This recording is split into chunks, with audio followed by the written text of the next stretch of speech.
In most cities, there are apartment buildings where people live ordinary, quiet lives, where neighbors hear each other's televisions through thin walls, where someone is always walking a dog in the hallway, where the smell of someone else's dinner drifts under the doors in the evening, and nothing about the place ever feels strange.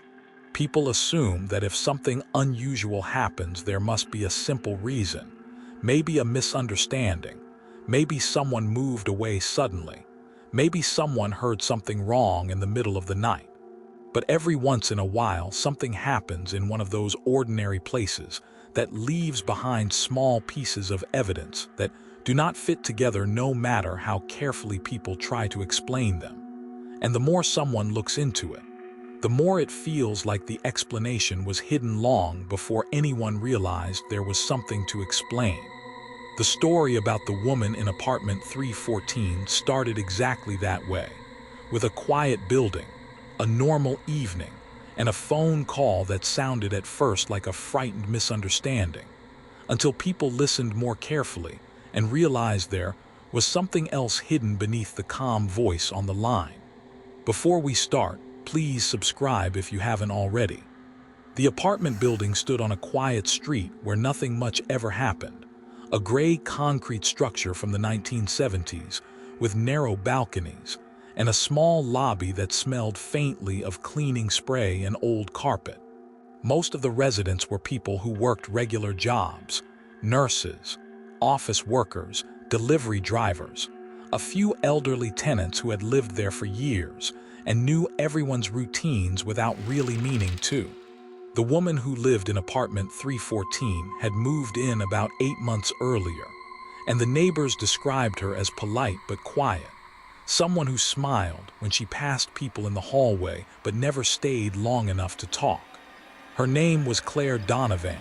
She worked remotely for a company that handled insurance paperwork, and most evenings she stayed inside with the lights on while a soft television glow flickered behind her curtains. On the night the call happened, it was just after 11:30, and the building was mostly quiet except for the distant hum of traffic outside and the occasional elevator motor groaning through the walls.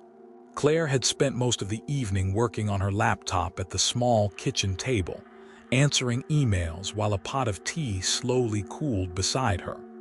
According to the phone records, she stopped typing a little after 11:20, and a few minutes later her phone dialed emergency services. When the operator answered, the woman's voice was barely louder than a breath, the kind of whisper people use when they believe someone nearby might hear them. She told the operator that someone was inside her apartment. The operator asked if she could see the person, and the woman whispered that she had not seen them clearly, but she had heard something moving near the living room door, something slow and careful, like someone trying not to make noise. She explained that the front door was locked and the chain was on, and she had not opened it for anyone that night, but she was certain something had moved in the apartment while she was in the kitchen. The operator asked if she could leave the apartment safely, and the woman said she could not because the hallway outside her bedroom passed directly by the living room where the noise had come from, and she did not want whoever was there to see her. Her breathing stayed quiet but uneven while she spoke, and the operator tried to keep her calm while dispatching officers to the building. At first, it sounded like the kind of call police receive many times in large apartment complexes, someone hearing a neighbor's footsteps through the walls or mistaking a loose vent for movement. But during the recording, there was a moment when the woman stopped speaking, and the operator asked if she was still there. For several seconds, there was only silence. Then the faint sound of something shifting could be heard through the phone, something like the soft scrape of a shoe across carpet. The woman whispered again, even more quietly than before. She said the sound was inside her bedroom now. The officers arrived at the building about 4 minutes after the call began, and one of the neighbors later said the police knocked loudly enough that several people opened their doors to see what was happening. The officers went directly to apartment 314 and knocked hard while announcing themselves, but no one answered. The dispatcher was still connected to the call, and the phone line was open. The operator could hear the knocking echo faintly through the phone, which meant the woman's phone was somewhere inside the apartment. But the woman herself did not respond. The officers tried the door handle and found it locked, with the chain visible through the small crack between the door and the frame. One officer spoke loudly through the door, telling the woman they were there to help, but the apartment remained completely quiet. The dispatcher asked the operator to call the woman's number again from another line, hoping it might cause the phone to ring and reveal where it was inside the apartment. But the call only produced the same open connection they were already hearing. After about 20 seconds of silence, the officers forced the door open. The chain snapped against the frame and the door swung inward, and both officers entered expecting to find a frightened woman hiding somewhere inside. Instead, they found the apartment completely empty. The lights were on in the kitchen, and the television was still glowing faintly in the living room. And on the carpet near the hallway entrance, the woman's phone lay face down with the call still connected. The bedroom door was open.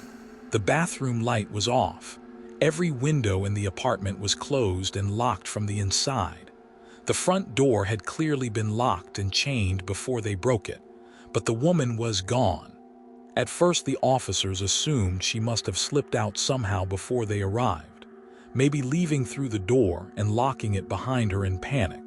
But that theory quickly stopped making sense because the chain lock could not be set from outside the apartment.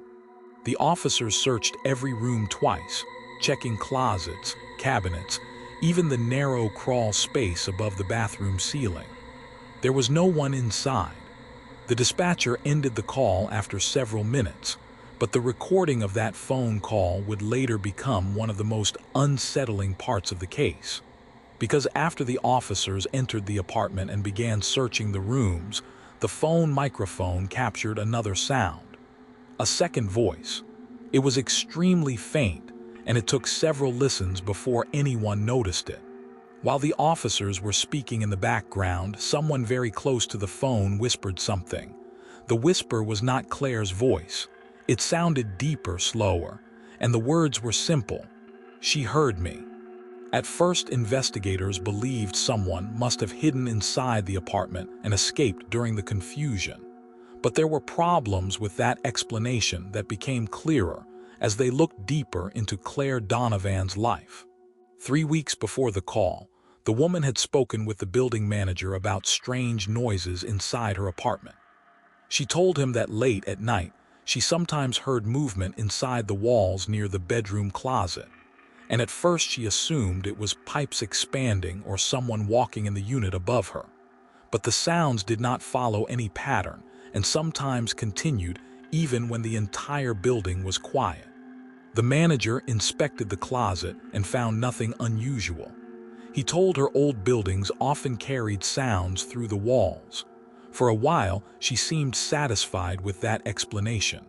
But a few days later, she told one of her neighbors something else. She said she had been having strange dreams. In the dreams, she would wake up inside her apartment exactly as it looked in real life. The same dim hallway, the same furniture in the same places. But in the dream, the apartment always felt slightly wrong, like the rooms were a little too quiet and the air felt heavier than normal. And in the dream, she would always hear someone breathing somewhere in the apartment.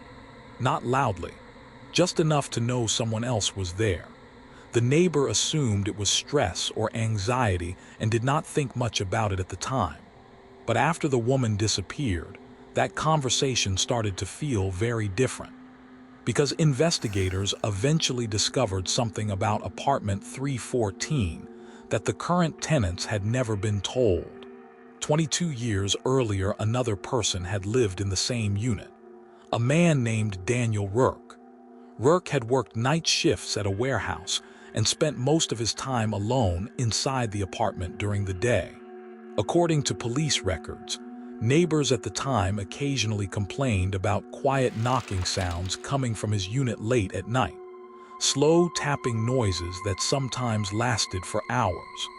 One evening, A maintenance worker entered the apartment after a water leak was reported from the ceiling below. What he found inside became part of an old case file that most people in the building had never heard about. The walls inside Work's bedroom closet had been hollowed out. Behind the drywall, there was a narrow crawl space large enough for a person to lie down. Investigators later believed the man had spent long periods of time inside that hidden space, listening to the apartment around him. But the part of the case that people still found disturbing was something else entirely. Inside the crawl space, the man had written hundreds of sentences across the wood beams and insulation using a black marker. Most of the sentences were simple observations. They cannot hear me. They sleep with the television on. They move around 11. But the final lines, written near the back wall, were different. They were repeated again and again in messy handwriting. They hear me when they dream. When police searched Claire Donovan's apartment after her disappearance, they discovered something the earlier officers had missed. Behind the back panel of the bedroom closet, there was still a hollow section inside the wall. The crawl space had been sealed decades earlier with fresh drywall, but the interior cavity had never been fully filled. When they opened the wall again, they found faint markings still visible on the old wooden beams. Most of the ink had faded, but one sentence was still readable. It had been written many years earlier.